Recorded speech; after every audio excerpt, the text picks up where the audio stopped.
Alhamdulillah wassalatu wassalamu ala Rasulillah wa ala alihi wa sahbihi wa man tabi'ahum bi ihsanin ila yaumiddin amma ba'd. Kaum muslimin dan muslimah rahimani wa rahimakumullah, kembali kita lanjutkan membaca dan mentalaah Hasyiah Thalathatil Usul karya Syekh Abdurrahman Al-Qasim rahimallahu ta'ala. Qala al-musannif rahimallahu ta'ala al-aslu tsalitsu ma'rifatu nabiyyikum Muhammadin sallallahu alaihi wasallam. Maka hal yang mendasar yang ketiga adalah mengenal Nabi, mengenal sang Nabi yaitu Muhammad sallallahu alaihi wasallam. Penjelasannya di antara tiga hal yang tiga dasar-dasar agama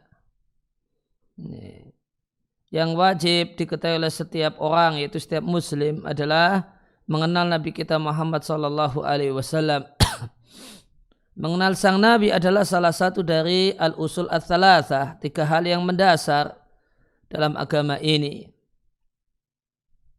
Sebagaimana hal yang mendasar yang pertama adalah mengenal Allah itu azim, satu hal yang agung dan wajib diketahui, maka demikian juga hal mendasar yang kedua yaitu mengenal agama Islam yang Allah Subhanahu wa taala menciptakan kita untuk itu. Dan Allah Subhanahu wa taala memerintahkan kita untuk beribadah dengan melaksanakannya. Maka al-asl ats-tsani ini adalah aslun azimun, hal mendasar yang sangat penting dan wajib diketahui. Maka demikian juga al-asl ats-tsalis, hal mendasar yang ketiga yaitu mengenal Nabi kita Muhammad sallallahu alaihi wasallam adalah aslun azimun, hal mendasar yang penting, yajibu ma'rifatuhu, yang wajib diketahui. Kenapa? Karena fa sababiyah, karena Nabi sallallahu alaihi wasallam adalah perantara antara kita dengan Allah Ta'ala. La wusula lana, kita tidak bisa sampai, wala tila'a lana, kita tidak mengetahui, kita tidak punya jalan, kita tidak mengetahui hal yang akan menyelamatkan kita dari murka Allah dan hukumannya, dan hal yang mendekatkan kita kepada ridha Allah dan pahalanya, kecuali dengan ajaran yang dibawa oleh Nabi kita Muhammad sallallahu alaihi wasallam.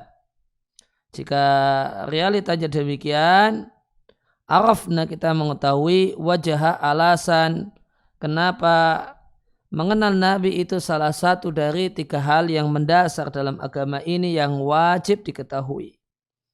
Karena kita tidak akan mengetahui hal mendasar yang pertama, yaitu mengenal Allah Jalla Jalaluhu. Tidak pula mengenal hal mendasar yang kedua, yaitu agama Islam, illa bil wasitati, kecuali melalui perantara antara kita dengan Allah, yaitu sang Nabi, perantara dalam tablighil wahyi, dalam menyampaikan wahyu. Oleh karena itu tahatamat sebuah keniscayaan ma'rifatuhu, mengenal sang perantara, sehingga jadilah mengenal sang perantara ini menjadi hal mendasar yang ketiga. Karena tidak mungkin mengenali pihak yang mengutus kecuali dengan mengenal utusan. Oleh fasara, jadilah minad daruriyat, termasuk hal yang sangat vital adalah mengetahui sang Rasul sallallahu alaihi wasallam.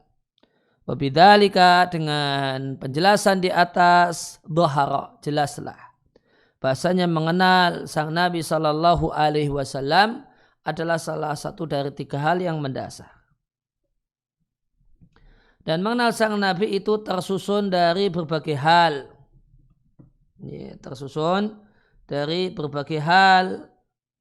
Yaitu diantaranya mengenal umurnya, mengenal nasabnya, mengenal umurnya, mengenal keberadaannya di dunia, wafatnya, mengenal manubi abihi, alat pengangkatan beliau sebagai Nabi, kemudian alat pengangkatan beliau sebagai Rasul, negeri asalnya, tempat hijrahnya. Wa minha, dan di antara poin untuk mengenal sang Nabi, dan inilah yang paling penting, adalah mengenal ajarannya, ma bu'isa bihi. Ya, mengenal ajarannya yang dia sang Nabi diutus dengannya dan yang lainnya yang disebutkan oleh Musannif dan Syekh Muhammad dan yang lain. Wawa dan beliau adalah Muhammad ibn Abdullah ibn Abdul Muttalib ibn Hashim, dan Hashim bagian dari Quraisy dan Quraisy bagian dari orang Arab.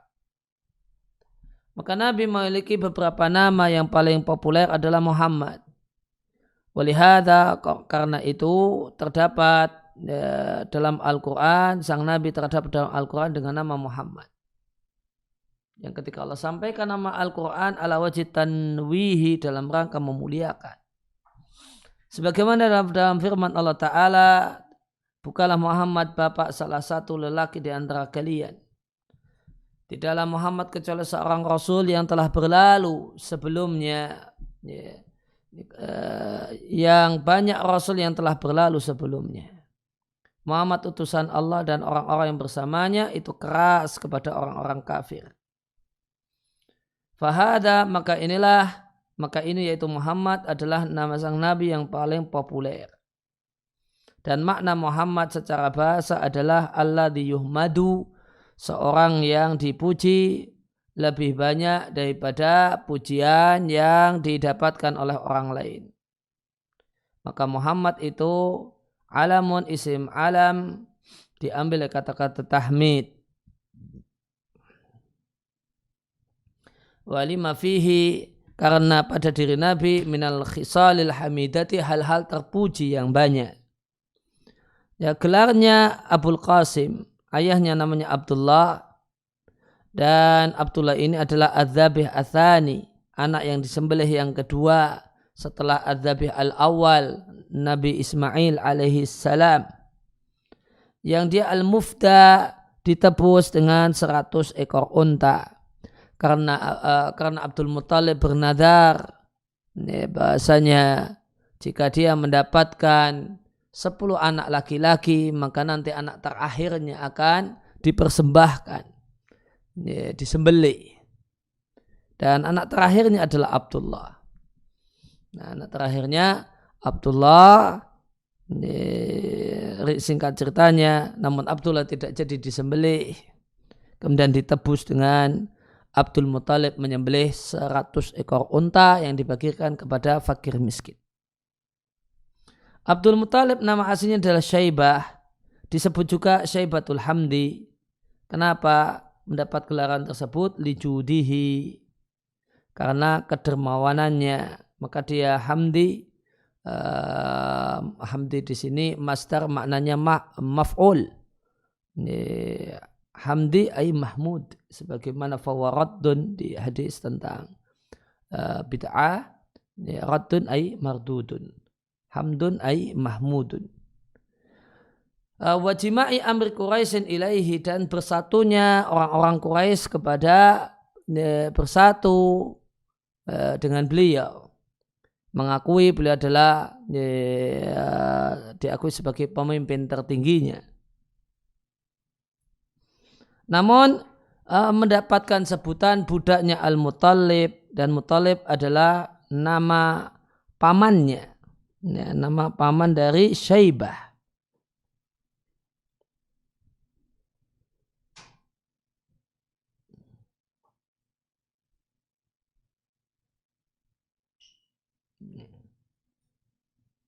Jadi karena Abdul Muttalib yang nama Syaibah ini anak dari Hashim,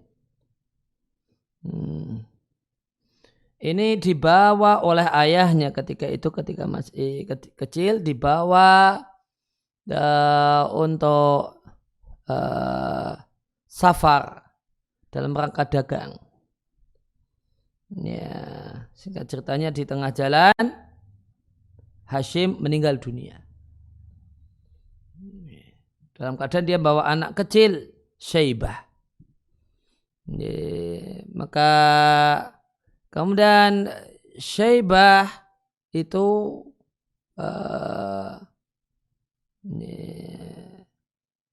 akhirnya ditempatkan sementara waktu di Madinah. Kemudian sang paman Al-Muttalib nyusul ke Madinah. untuk membawa kembali keponakannya ke Mekah. Gitu ceritanya. Di anak ammahu karena pamannya Al-Muttalib qadima bihi, tiba dengan membawa Syaibah ke Mekah. Wahwa, dan Muttalib ini atau kemudian Syaibah ini dari Fahu. Itu kayaknya kebalik itu. Radif, dibonceng. Yang disampaikan adalah radif. Kok jadi darif? Ada artinya enggak?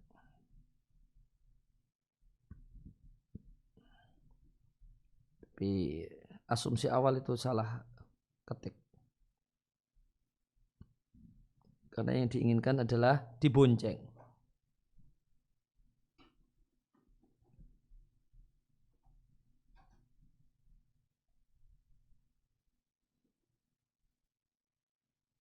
Darif. Ya.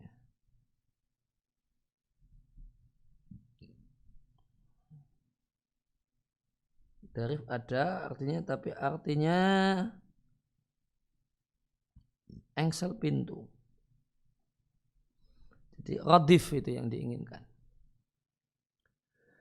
Dibonceng oleh pamannya Al-Muttalib.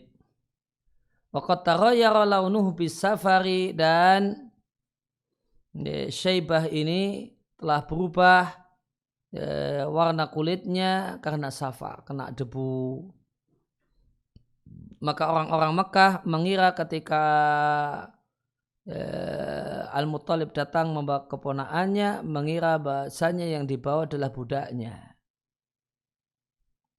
Faqalu, kemudian mereka mengatakan ini budaknya Al-Muttalib.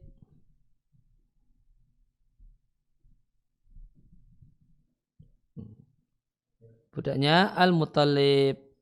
Maka melekatlah bihi pada Syaibah nama ini.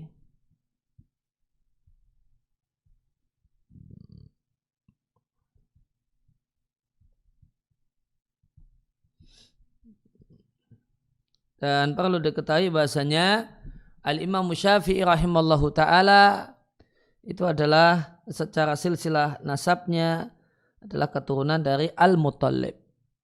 Bukan keturunan dari Abdul Muttalib, namun keturunan Al-Muttalib.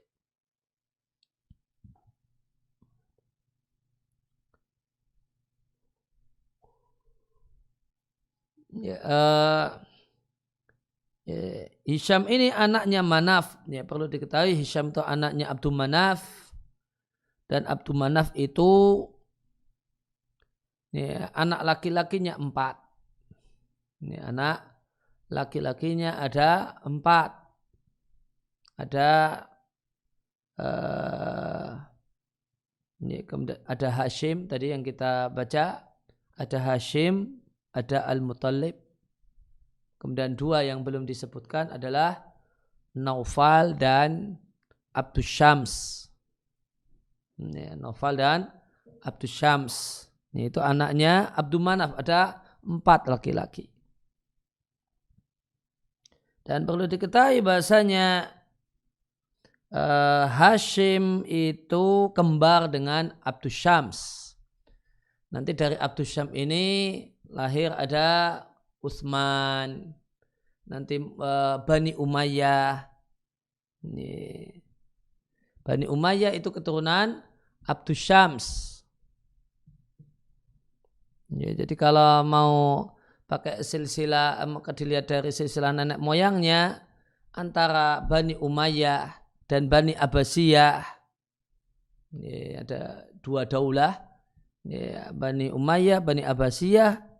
Dua-duanya itu ketemu di Abdul Manaf. Mereka ini masih saudara. Ya, karena Bani Umayyah itu keturunan Abdus Syam bin Abdul Manaf. Dan Bani Abbasiyah, ini Abbas bin Abdul Muttalib, itu keturunannya Hashim bin Abdul Manaf.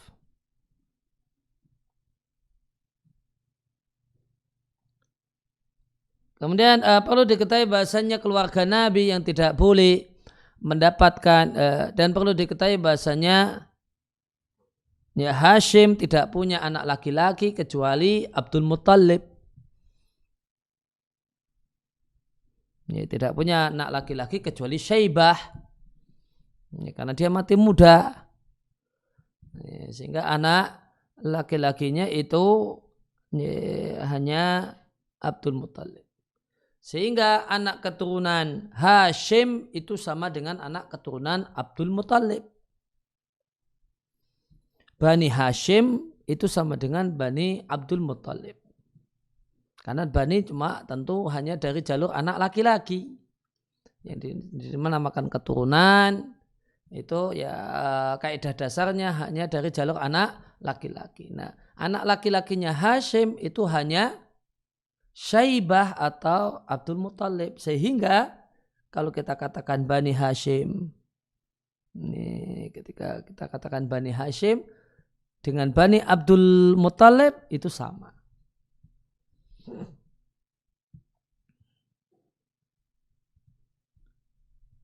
Dan perlu diketahui bahasanya keluarga Nabi yang tidak boleh menerima zakat menurut pendapat yang paling kuat adalah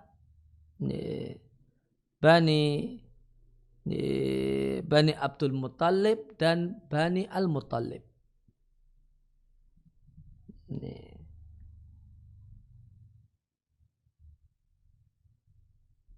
Bani Abdul Muttalib dan Bani Al-Muttalib.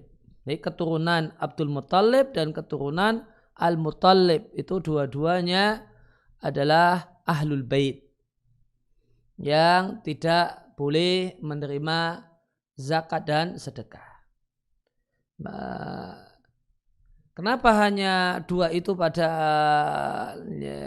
dari anaknya Hashim sama anaknya Al-Muttalib itu yang disebut dengan Ahlul Bait menurut pendapat yang paling kuat. Ya, anaknya Naufal, anaknya Abdus Syams itu bukan Ahlul Bait. Mengapa demikian? Karena sabda Nabi SAW dalam hadis yang diriwayatkan oleh Al-Bukhari, Nabi katakan Bani Abdul Muttalib wa Bani Al-Muttalib syai'un wahid. Bani Abdul Muttalib dan Bani Al-Muttalib itu satu kesatuan.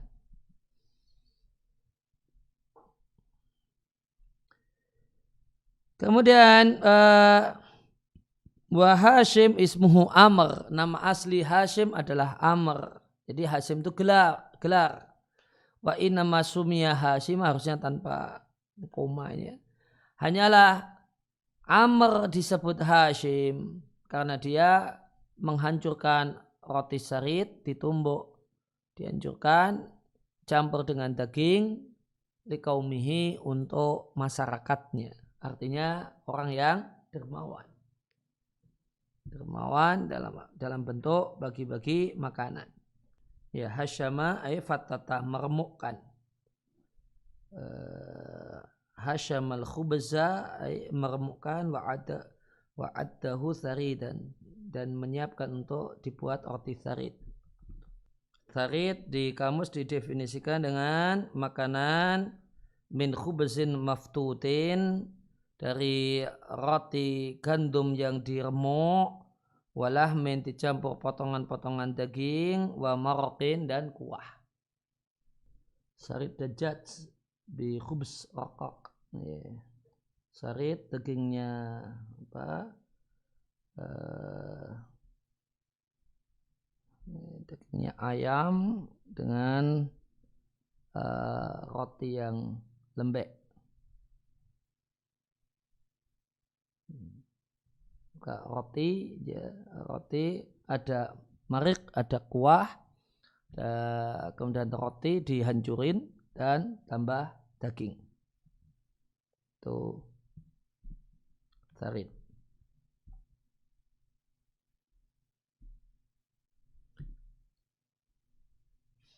Dan ini dibagi-bagikan likaumihi untuk kaumnya, untuk masyarakatnya. Jadi Kaum itu ya, kalau di dunia terjemah jangan kaku kaum gitu ya. Ya kaum itu bisa diterjemahkan dengan masyarakatnya, ya, tetangga kiri kanannya, ya, orang-orang orang banyak, gitu. Orang banyak di sekelilingnya. Tergantung konteksnya, suasananya seberapa gitu.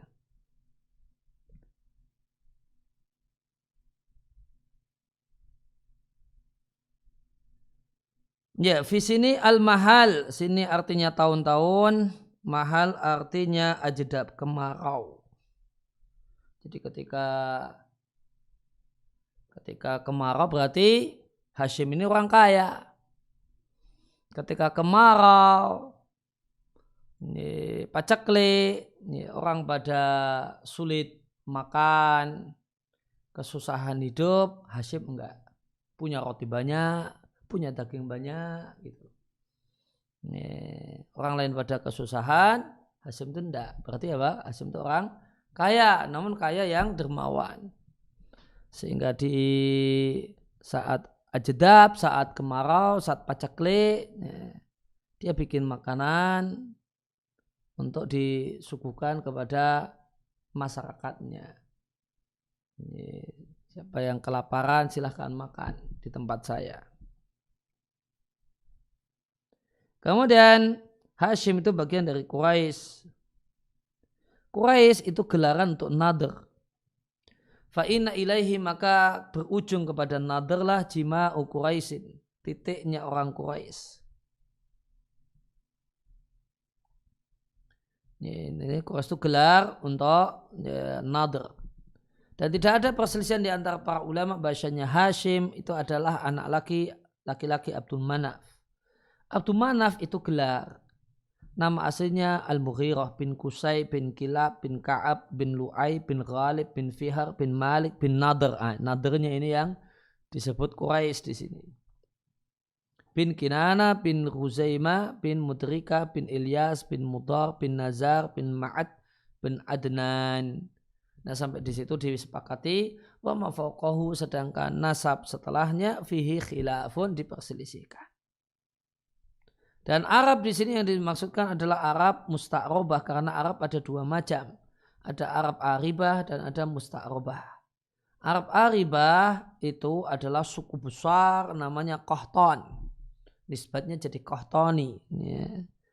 Ada penulis yang akrab di negeri kita, Said Al-Qahtani. Dari kabilah Qahtan. Sedangkan musta'robah itu kabilah besar yang disebut dengan kabilah Adnan. Ya, Adnan. Dan musta'robah itu lebih mulia daripada Arabah. Kenapa? Kaifa, bagaimana tidak? Wa minhum, karena di antara musta'robah adalah Nabi sallallahu alaihi wasallam. Dan Nabi sallallahu alaihi wasallam mengatakan sesungguhnya Allah istofa, memilih Bani Ismail dari kalangan orang-orang Arab. Wastofa, dan memilih dari Bani Ismail Kinanah, dan dari Kinanah memilih Quraisy keturunan Nadr, dan dari Quraisy Allah pilih Bani Hashim, dan Allah memilihku dari Bani Hashim. Maka di sini dalil, di sini riwayat Muslim, di sini dalil memilih di sini adalah istifa, kemuliaan dalam nasab. Istifa terpilih, yaitu terpilih dalam nasab.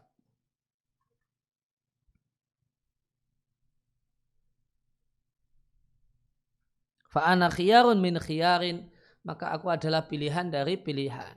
Maka di sini dalil bahasanya kemuliaan nasab itu diakui keberadaannya dalam Islam. Tidak kemudian ditiadakan. Cuma Islam mengajarkan bahasanya kemuliaan nasab itu tidak ada nilainya jika tidak diringi dengan kemuliaan amal. Man abta'ahu nasabuhu lam yusri'hu man abta'ahu amaluhu lam yusri'hu nasabuh. Kata Nabi di hadis arba'in, Siapa yang rendah derajatnya karena amalnya, maka dia tidak bisa jadi mulia karena nasabnya. Abu Sufyan berkata kepada Hiqal, tatkala Hiqal bertanya, bagaimanakah posisi dia di tengah-tengah kalian? Maka Abu Sufyan mengatakan, huwa fina dzu nasabin. Dia adalah orang yang memiliki nasab mulia. Kemudian Hiqal mengatakan, demikianlah sifat para rasul. Rasul itu diutus di tengah-tengah ansabi kaumiha, kaumnya yang paling bagus nasabnya. Ansab artinya fi akramiha ahsaban, yang paling mulia kemuliaan nenek moyangnya. Kemudian dan orang Arab, Quraisy dari Arab, Arab dari keturunan Ismail bin Ibrahim Al-Khalil sang kekasih Allah, alaihi wa ala nabiyina, untuk beliau dan untuk Nabi kita afdhalus salati wassalami.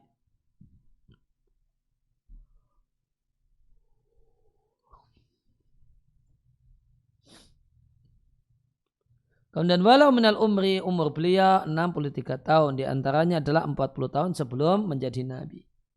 Penjelasannya tentang Arab dari keturunan Ismail ini satu hal yang tidak diperselisihkan. Dan tidak juga diperselisihkan oleh para ahli nasab, ya. Bukan ahli syariah namun ahli nasab. Karena ijma' di masing-masing bidang adalah pakarnya di bidangnya.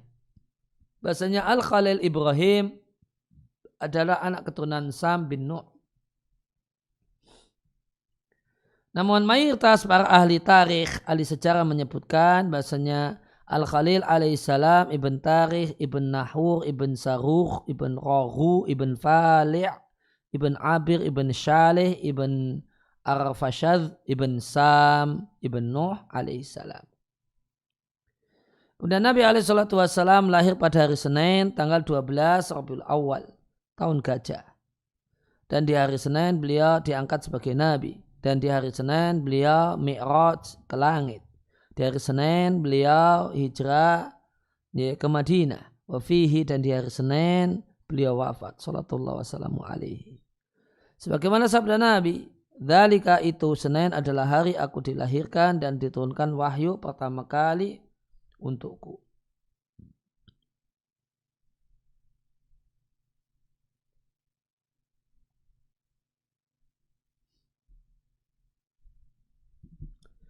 Wartajasa li maulidihi Iwanul Kisra, dan bergetarlah karena lahirnya sang Nabi Iwanul Kisra, dan padamlah niron, api yang disembah-sembah oleh orang-orang Persia.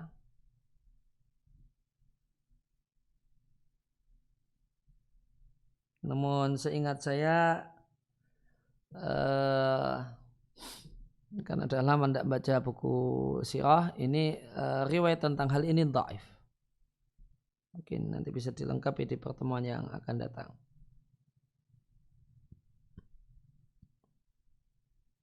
Riwayat yang menceritakan kalau terjadi ini dan itu saat Nabi lahir, itu riwayatnya lemah.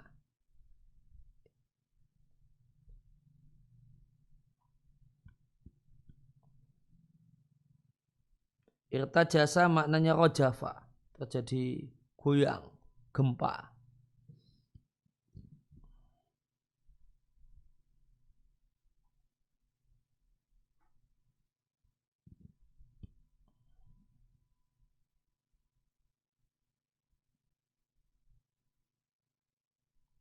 Iwan artinya darun samikhotun, ini bangunan rumah yang tinggi, ini istana berarti. Ini istananya Kisra, kerajaan Persia, itu gempa, goyang, dan api yang disembah-sembah oleh orang Persia padam. Wakhara, dan jatuh tersungkur banyak patung berhala, dan muncul cahaya bersama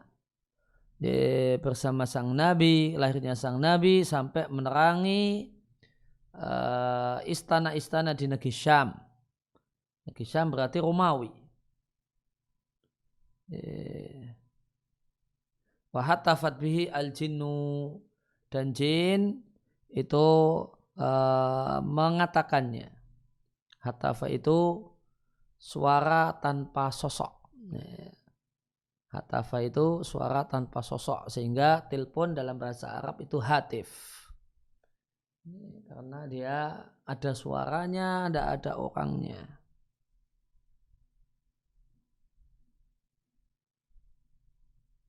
Ini kalau suara jin itu juga hatif, karena ada suaranya, tidak ada orangnya.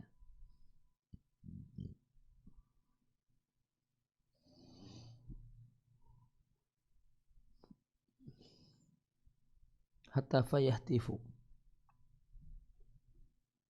Di sini maknanya soha wa madan sautahu, berteriak dengan suara yang dipanjangkan. Wacara minal mukjizat, dan terjadilah berbagai macam mukjizat sebagai ayat, bagi tanda, sebagai tanda kelahiran Nabi. Selain itu, ayahnya meninggal dunia ketika Nabi dalam keadaan janin. Akhirnya dia dirawat oleh kakeknya, kemudian pamannya Abu Talib. Beliau menikah dengan Khadijah ketika Nabi berumur 25 tahun. Dari Khadijah lahirlah anak Nabi kecuali Ibrahim, khusus Ibrahim dari Maria. Beliau menghadiri sumpah yang disebut dengan mutayyibin, sumpah untuk bersepakat membela orang-orang yang mendapatkan penganiayaan di tanah haram, kemudian menyaksikan pembangunan ulang Ka'bah, dan diberi gelar Al-Amin sebelum beliau diutus sebagai Nabi sallallahu alaihi. Kemudian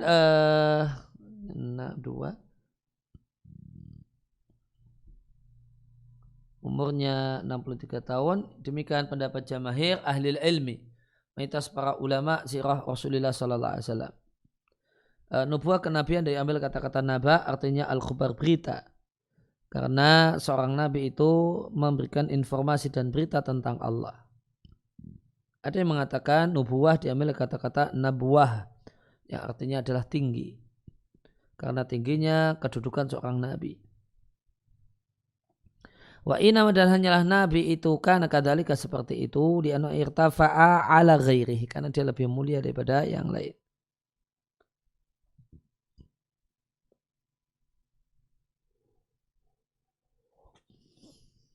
Nah, kemudian di matan disampaikan 23 tahun beliau sebagai nabi dan rasul. Diangkat sebagai nabi dengan Iqra, diangkat sebagai rasul dengan Al-Mudaththir. Negeri asalnya Mekah dan tempat hijrahnya adalah Madinah.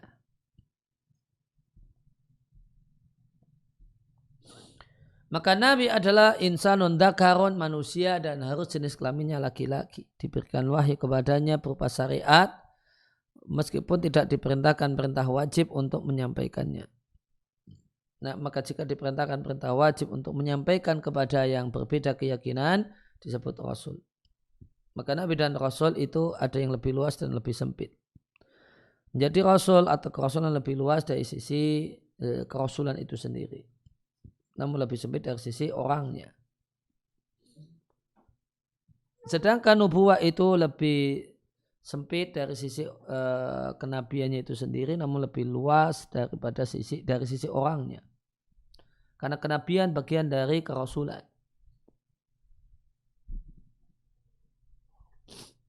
Arisalah, karena kerasulan itu mencakup kenabian dan yang lainnya.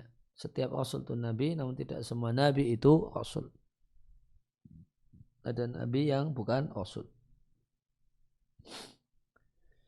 Nah, kemudian yang kedua dijadikan sebagai nabi dengan Iqra, artinya dan diturunkan padanya wahyu pada hari Senin tanpa ada perselisihan.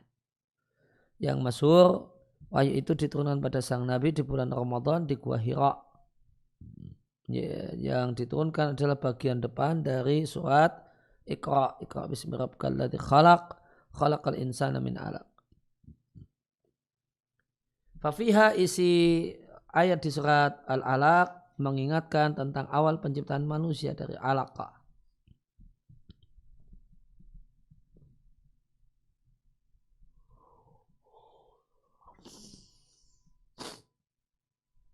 Wa khassa al-insana,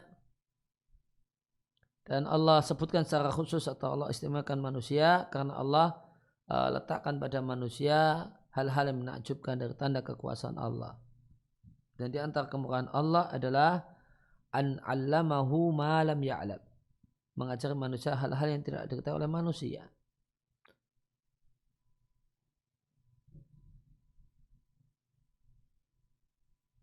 Maka kalimat yang menarik, fasarafuhu bil ilmi. Maka mulianya manusia itu dengan ilmu. Ini. Ya, dan di antara kemurahan Allah, Allah mengajari manusia hal-hal yang tidak diketahuinya. Fasarafuhu bil ilmi. Maka mulianya manusia itu karena sebab ilmu. Di antara hal yang membuktikan hal itu mulianya Nabi Adam, sehingga malaikat itu sujud hormat kepada Adam. Kenapa? Karena ilmu. Bahkan Al-Quran menjelaskan bahasanya sebagaimana yang disampaikan oleh Ibnul Qayyim di Miftah dari Sa'adah, bahasanya gara-gara ilmu satu anjing lebih mulia daripada yang lain. Anjing mu'allam yang diberi ilmu tentang cara berburu itu ketika nangkap hewan dia halal, hewan tersebut halal untuk dimakan. Namun jika hewan itu bukan ghairu mu'allam, belum terdidik, belum punya ilmu, yang gigit hewan buruan, ya itu tidak halal untuk dimakan. Maka fasyarafu bil ilmi. Kemuliaan manusia itu karena ilmu. Di antara dalilnya Nabi Adam, kemudian di antara bukti mulianya adalah awal surat Al-Alaq.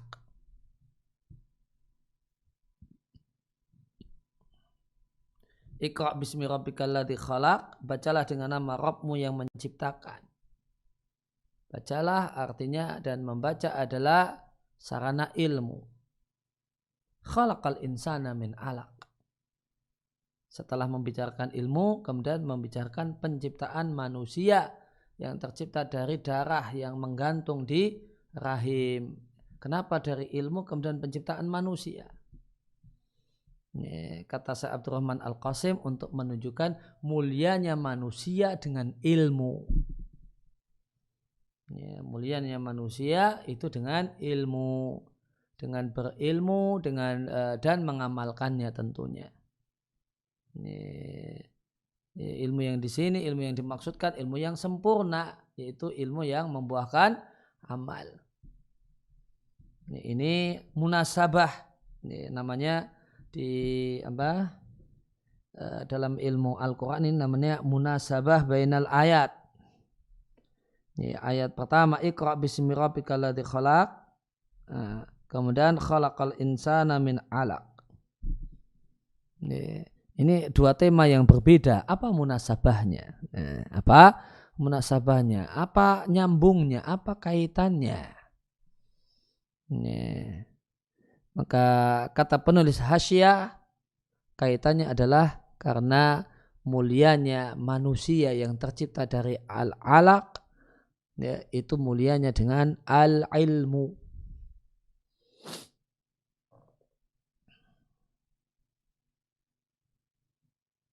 Karena kemuliaan dengan ilmu itu ya, kemuliaan yang istimewa. Kalau orang itu mulia karena ilmu, itu mulianya dibawa sampai mati, bahkan setelah mati. Ya, di dunia kita jumpai orang itu mulia karena harta. Ya, dia bangkrut, nggak jadi mulia. Ada orang yang mulianya karena jabatan dan pangkat.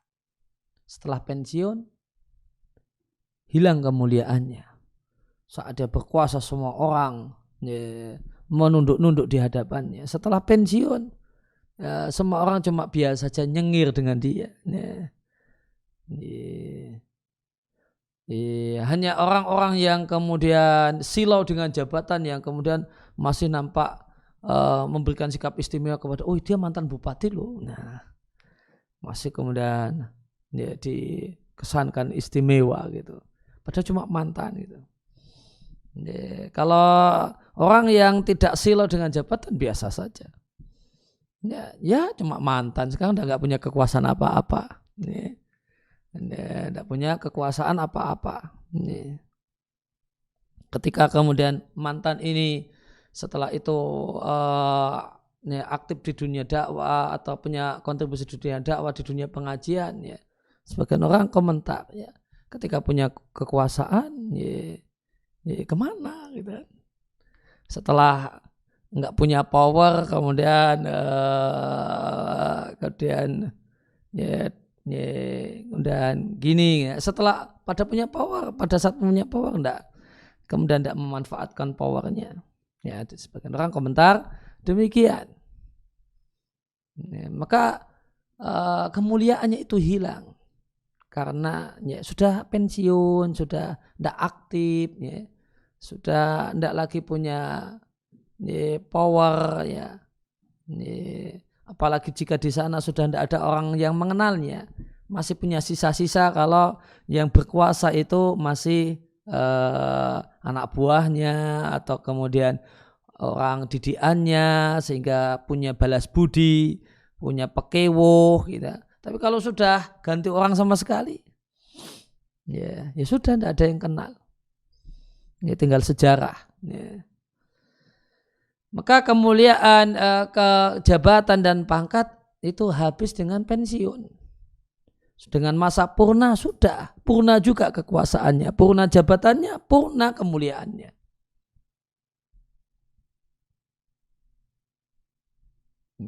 Kalau orang itu mulia karena kekuatan fisiknya, dia disegani orang. Kenapa? Nempeleng orang, sekali nempeleng orangnya mutar 7 putaran misalnya. Gagah orangnya. Apakah itu awet sampai dia mati dalam secara normal, ya? Tua kemudian sampai mati gitu. Awet sampai demikian tidak. Jika orang itu mulia karena kecantikannya, perempuan misalnya, maka setelah jadi nenek-nenek keriput, hilang kemuliaannya. Tidak sampai mati. Tidak sampai mati. Kalau orang itu mulia karena dia terkenal, populer,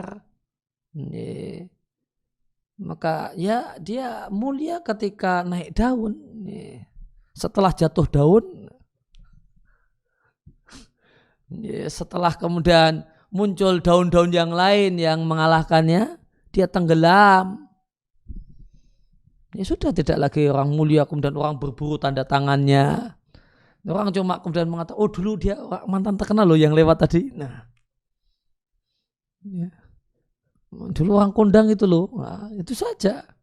Enggak kemudian, oh iya terus dikejar, tanda tangannya, foto selfie bareng, misalnya. Udah enggak, hilang kemuliaannya dengan hilangnya dunianya.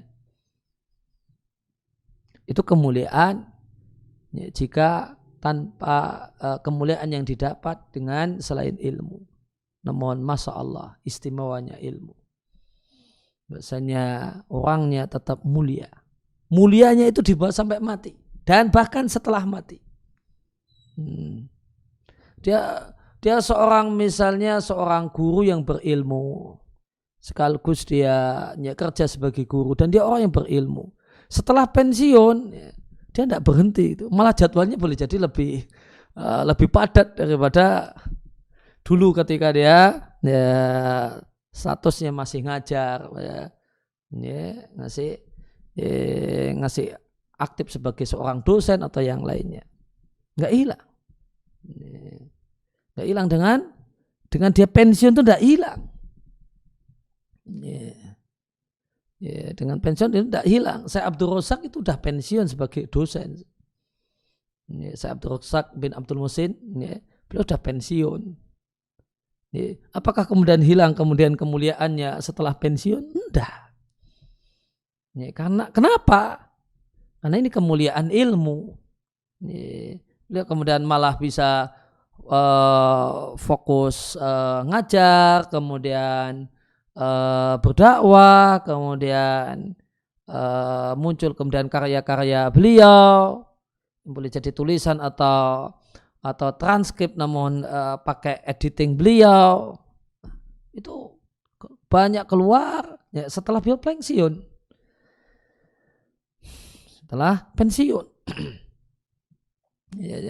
Jadi maka ya, sampai tua dihormati, dimuliakan di dunia ini yang didapat di dunia, dipuji-puji orang, mendapatkan kemuliaan sampai akhir hayatnya. Tidak hilang dengan hilangnya dunia. Setelah wafat masih disebut-sebut namanya, dipuji-puji, didoakan. Itu mulianya kemuliaan karena ilmu. Itu dari sisi aspek duniawi, dari aspek dunia. Belum lagi kemudian pahala akhirat yang tentu khairun wa abqa, yang jauh lebih baik dan lebih abadi. Maka oleh karena itu maka beliau katakan fa syarafuhu bil ilmi, mulianya manusia itu disebabkan ilmu. Itulah munasabah kenapa setelah Iqra, setelah berilmulah, dan ilmu itu adalah ilmu yang berdasarkan ismi rabbika, dengan tetap ingat Allah, ilmu yang lekat dengan zikir, yaitu kemudian setelah itu bicarakan tentang penciptaan manusia. Kemudian non ilmu itu terkadang ada di benak dan di pikiran, kadang ada di lisan, watautan, dan terkadang pakai tulisan bil banan. Banan itu ruas jari.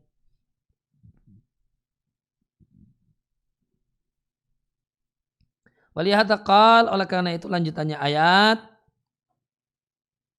Iqra wa rabbukal akram alladzi 'allama bil qalam, yang mengajari manusia lewat pena, alamal insana ma lam ya'lam, mengajari manusia hal-hal yang tidak diketahui. Karena mengajari manusia lewat pena, orang mendapatkan ilmu dengan mencatat. Dari mencatat ada ilmu.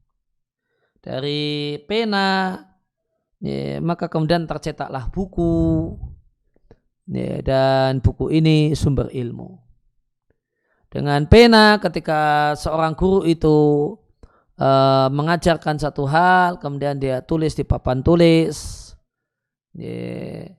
dan sehingga murid itu jadi semula tidak faham jadi faham karena ada ilustrasi gambar yang digambarkan dan sebagainya. Maka terwujudlah ilmu dengan melalui pena. Maka Nabi kemudian kembali pulang biar dengan membawa ayat-ayat tersebut dalam keadaan gemetaralah hatinya. Dengan keadaan ketakutan.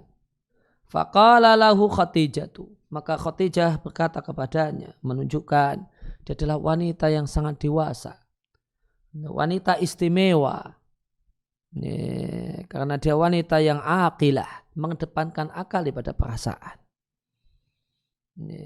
Mengedepankan akal daripada perasaan. Wanita semacam ini yang sangat dibutuhkan oleh seorang pendakwah. Ketika dengan problematika dakwah yang dijumpai. Maka kalau umumnya perempuan yang mengedepankan perasaan ketika suaminya pulang, masuk ke rumah sambil ndredeg ketakutan, kemudian ngomong kepada istrinya, "Dek, ngeri dek." Wah, itu istrinya malah lebih ndredeg daripada suaminya.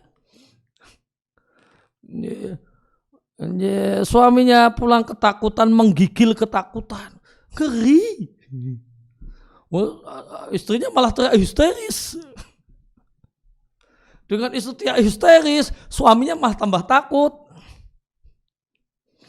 Itu kalau istrinya adalah seorang wanita yang tidak aqilah. Ya, bahasa kita wanita aqilah itu dewasa. Ya, terjemah bebasnya itu perempuan wanita dewasa. Kalau lawan dari aqilah itu mengedepankan perasaan.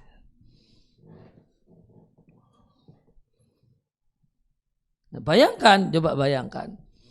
Kalau Ibunda Khadijah itu tidak seperti Khadijah, seperti banyak wanita di tempat kita gitu. Banyak istri. Apa yang terjadi? Nabi makin takut gitu. Ini pulang menggigil ketakutan. Pulang menggigil ketakutan, minta diselimuti karena menggigil. Dan menggigilnya itu karena ketakutan, karena jantungnya mau copot. Ini ketakutan yang terjadi. Namun Masya Allah, hikmah luar biasa. Allah jadikan Nabi kita itu bersuamikan Khadijah. Ketika dapat wahyu pertama kali tidak kemudian tambah ketakutan gara-gara istrinya juga histeris, namun istrinya itu tenang. Itu luar biasa, suaminya takut, istri tenang. Itu kan umumnya kan kebalik, umumnya kan ini istri takut, cemas, deg-degan, khawatir, suaminya tenang. Itu umumnya gitu. Umumnya keadaan suami itu harus berposisi sebagai orang yang tenang meskipun istrinya ketakutan. Tidak boleh baginya menampakkan ketakutan dan kecemasan ketika istrinya cemas. Tidak kemudian ayo cemas bareng-bareng yuk. Ya, suami harus demikian gitu. Ya, suami harus berperan demikian. Meskipun dia ngeri, takut, nggak boleh dinampakkan di depan istrinya. Istrinya khawatir takut, "Mas ini berasnya mepet, ya, uang belanja sekian." Ya. Maka meskipun suaminya itu bingung, ya, lelaki yang benar gitu kan, ya. Wah ya gimana ya Dek ya? Ya berasnya cuma bisa sampai besok loh. Tambah bingung berdua gitu ya. Ya, laki-laki sebagai laki-laki enggak boleh demikian. Ya enggak, santai aja. Sambil senyum ya, tetap optimis gitu ya. Meskipun istrinya sudah pesimis, tetap harus optimis. Bukti kalau dia rajulun aqil. Ya, lelaki yang berakal, optimis meskipun istrinya pesimis, tenang meskipun istrinya ya, khawatir, bisa menenangkan. Padahal juga nggak tahu, belum tahu nanti dapat beras dari mana, itu belum tahu. Ya, tapi ya ketika kemudian dipikir sambil tenang, itu beda dengan dipikir sambil cemas. Ini umumnya rumah tangga demikian. Namun lihat gimana ini wanita istimewa, wanita luar biasa. Ini deskripsi gimana menunjukkan betapa istimewanya Khadijah dan betapa peran besar Khadijah. Di mana kemudian Khadijah itu tenang, tidak ikut deg-degan, tidak ikut khawatir. Dalam keadaan Khadijah itu tidak tahu sebenarnya akan terjadi apa gitu. Nanti kan kemudian diajak konsultasi ke pamannya Waraqah. Apa yang terjadi kan baru diketahui ketika itu. Ketika ketemu Waraqah, lah ketika Nabi pulang bawa ketakutan, Khadijah itu tenang, dalam keadaan tenang dan bisa menenangkan, dalam keadaan dia juga tidak tahu sebenarnya terjadi apa pada diri suaminya. Apa enggak luar biasa? Orang itu kan umumnya orang itu tenang kalau tahu sebenarnya ada apa. Lah kalau tidak tahu ada apa kok tenang, itu kan istimewa. Yakin sekali, itu namanya orang yang yakinnya tinggi. Dan itu amal hati yang luar biasa. Yakin yang tinggi. Tidak tahu terjadi apa tapi tenang. Jadi respon Ibunda Khadijah ketika suaminya menggigil ketakutan, saya melihat sesuatu yang mengerikan. Ya, maka dengan tenang beliau tenangkan suaminya dengan beliau katakan, wallahi la yukhzikallahu, pakai sumpah, bayangkan, yakin sekali Khadijah itu, yakin sekali dia dengan perkataannya, sangat tenang, sangat tenang. Dengan yakinnya dia berani bersumpah, demi Allah, Allah tidak akan membuatmu hina.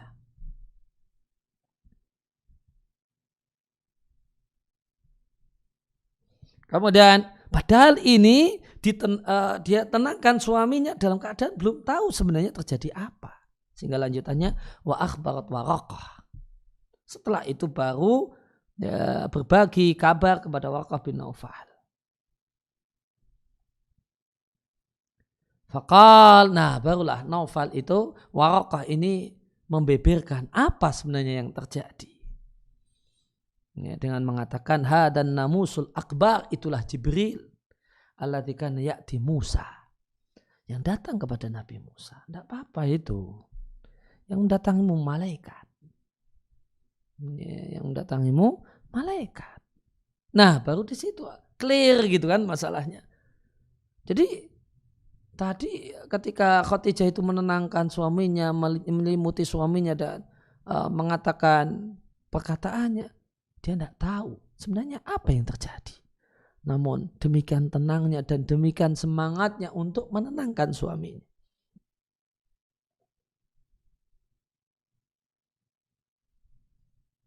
Kemudian diangkat sebagai Rasul dengan Al-Mudaththir, yaitu bisadri, dengan bagian awal dari surat Al-Mudaththir. Ya Al-Mudaththir, al-ayat dan seterusnya ayat setelah masa berhentinya wahyu.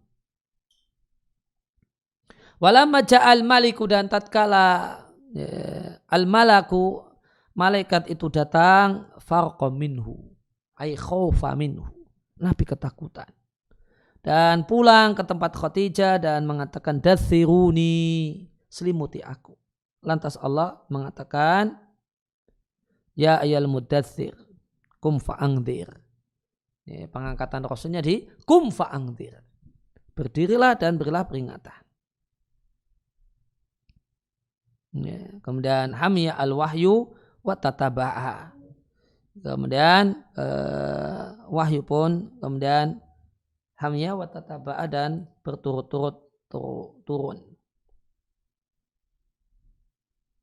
Maka Al-Mudaththir adalah ayat yang pertama kali diturunkan kepada Nabi setelah masa berhentinya wahyu.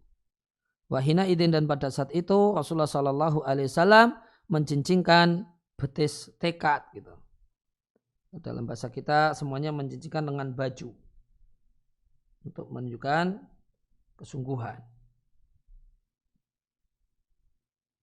Wada'a ilallah, dan berdakwah. Hamiyah al-wahyu maknanya istadda wa kathura, nuzuluhu wasdada. Ya, hamiyah istadda kathura wasdada. Ya, bertambah dan kencang wahyu turun. Kemudian baladu Makkah wa hajar ilal Madinah, lahir di Makkah di Syi'ab Ali. Syi'ab itu jalan di antara dua gunung. Karena Mekah isinya gunung. Wa nasa'a biha, dan tumbuh besar di Mekah. Ila makana minhu, kecuali di bagian kehidupan beliau ketika Nabi bersama wanita yang menyusuinya, Halimah As-Sa'diyah, fil bariyah, di bariyah, di padang pasir, di perkampungan Badui. Thumma raja'a ilaiha fi hadonati jaddihi. Kemudian kembali ke Mekah dalam asuhan kakeknya, kemudian pamannya. Wa uhiya ilaihi biha, dan mendapatkan wahyu biha di Mekah, dan tinggal di Mekah selama 13 tahun setelah mendapatkan wahyu. Kemudian berhijrah ke Madinah setelah orang-orang Quraisy berniat untuk membunuh Nabi. Maka beliau kemudian taghayyaba, sembunyi di gua. Kemudian beliau berjalan bersama beliau dan Abu Bakar dan satu penunjuk jalan, Abdullah ibn Uraiqid, muhajiran berhijrah ke Madinah. Dan ini setelah penduduk Madinah berbaiat kepada Nabi, ala nusrati, untuk membela Nabi, wa mu'azzarati, dan mendukung Nabi.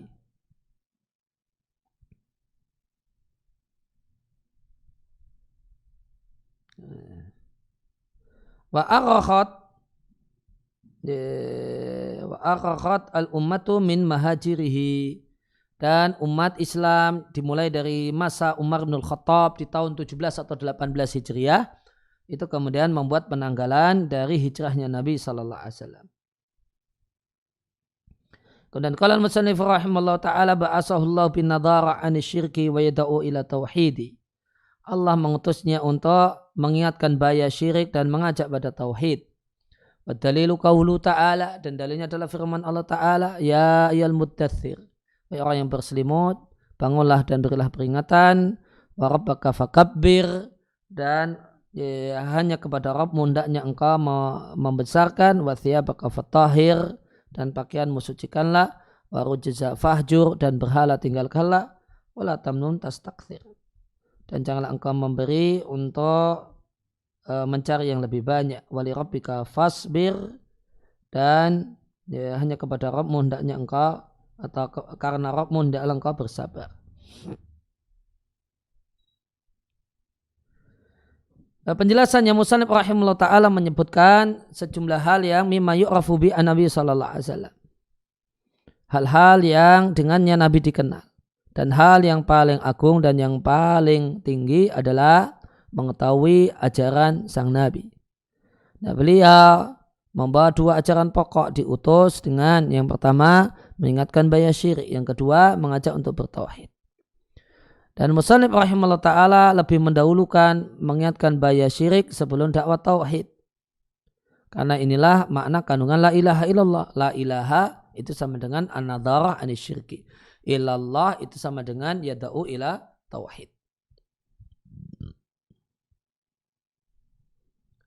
Itu yang pertama. Kemudian yang kedua, alasan yang kedua karena ayat berikut taqtadi dzalik, menunjukkan demikian. Angdir, kemudian baru ini bahaya syirik, baru rabbaka fakabbir, ini tauhid.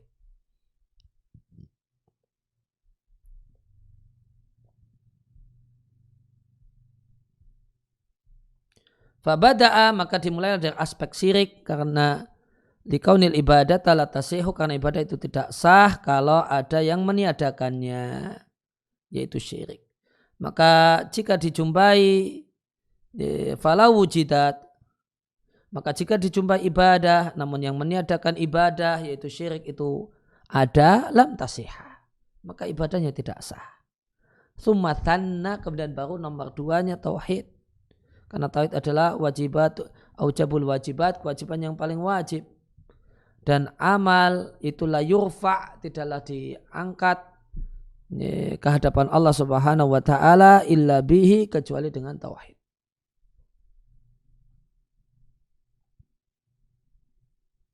Hadhi inilah adalah awalu ayatin, ayat yang pertama yang dengannya beliau diangkat sebagai Rasul.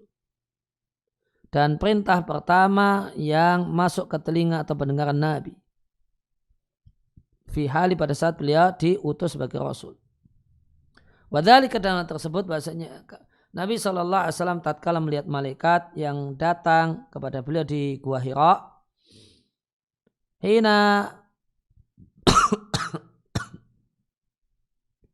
ketika diturunkan pada Nabi di Gua Hira surat Iqra, maka beliau takut padanya.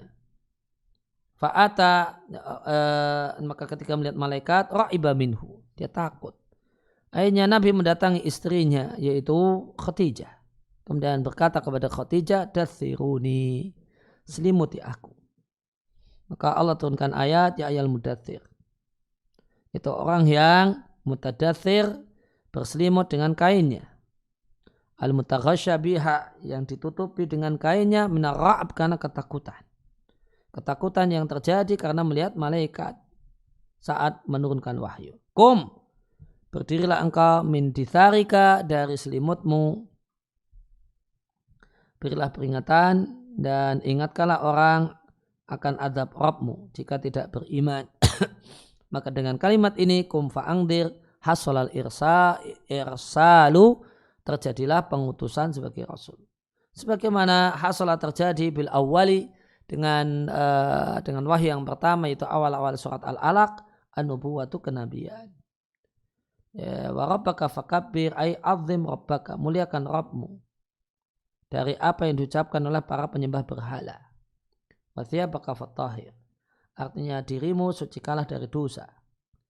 Ya, maka di sini ada kunyah kinayah, ya, bahasa metafor untuk diri dengan sebutan kain. Li'annaha, karena diri itu tertutup oleh kain. Ini pendapat muhakkikin dari para ahli tafsir. Atau makna yang kedua, amalmu perbaikilah. Wa fusira biridhalik, dan ada tafsiran yang lain. Rujiza fahjur, tinggalkanlah berhala, jangan dekati. Rujiza itu maknanya kotor, sama dengan rijis. Allah Ta'ala menyampaikan, fastanibu rijiza minal awthani, ya, tinggalkanlah berhala-berhala yang kotor.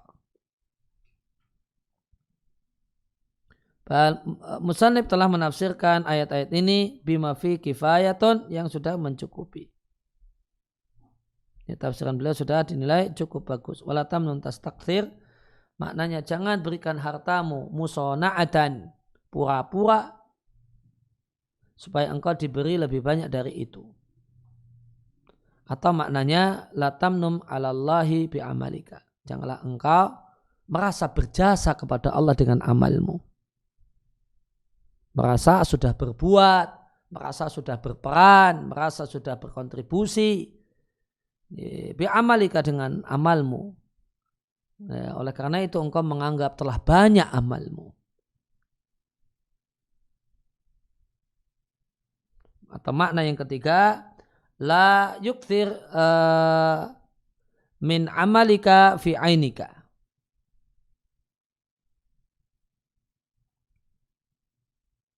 janganlah engkau menganggap banyak amalmu dalam pandanganmu. Jangan engkau punya pandangan sudah banyak beramal. Atau makna yang keempat, la tada'uf, maknanya jangan merasa lemah, intas takthir minal khairi, jika engkau berupaya untuk memperbanyak kebaikan. Ada berapa? Ini ada satu. Ini tamnun di sini memberi harta, atau kemudian merasa berjasa, mengungkit-ungkit jasanya kepada Allah.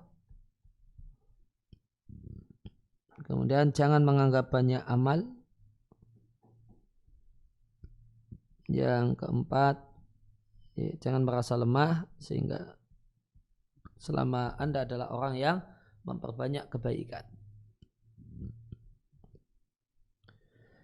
Wali rabbika fasbir, yaitu untuk Rabbmu bersabarlah, untuk taat kepada Allah dan perintah-perintahnya. Sabar atau sabar dalam ma'udhita fillahi, dalam gangguan yang kau dapatkan karena Allah. Ma'nakum fa'angdir ay yungdiru anisyirki wa itu ila tauhid. Ma'nakum fa'angdir adalah mengingatkan banyak syirik dan mengajak pada tauhid. Rabbuka fakabir ay azimhu bi tauhid. Agungkanlah dia dengan tauhid. Wa thiyabaka fatahir ay tahir a'malaka anisyirki. Bersihkan amalmu dari syirik. Wa rujza fahjur. Rujza maknanya ala asnam, patung berhala. Dan meninggalkannya adalah tarkuha, meninggalkannya wal bara'atu dan berlepas diri minha dari berhala wa ahliha dan para penyembah berhala.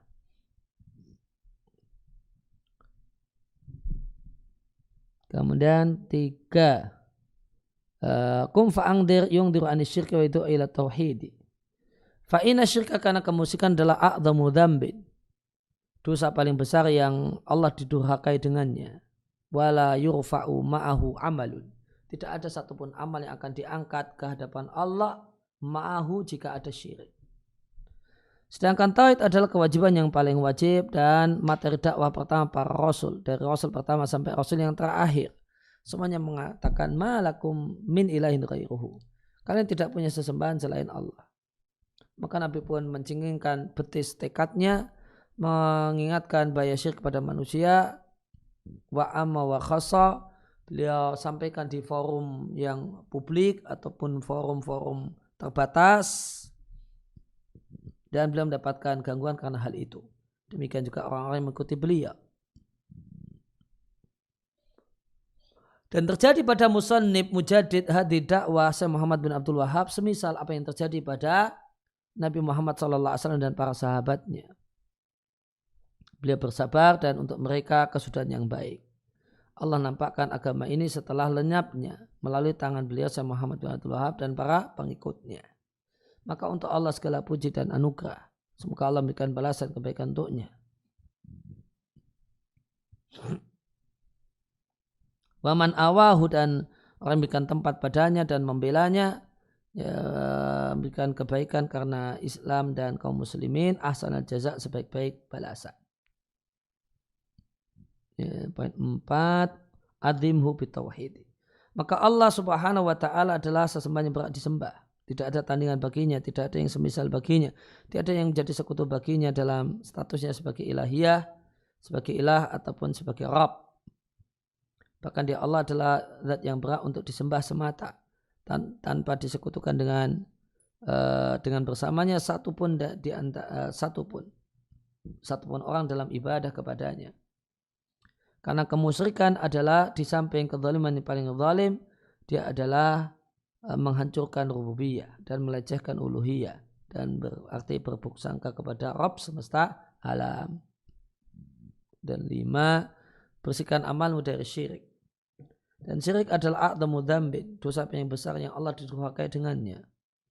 Atau boleh juga dimaknai bersihkanlah badanmu dari hal-hal yang teranggap kotor, baik berupa ucapan ataupun perbuatan. Keenam, warujja fahjur, rujza artinya al-asnam, dengan tafsiran Ibnu Abbas dan ahli tafsir yang lainnya. Disebut syirik, wa yuqal dan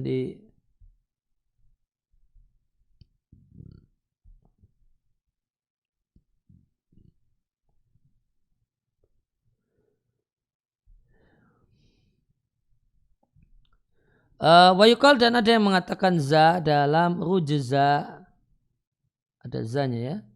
Rujza itu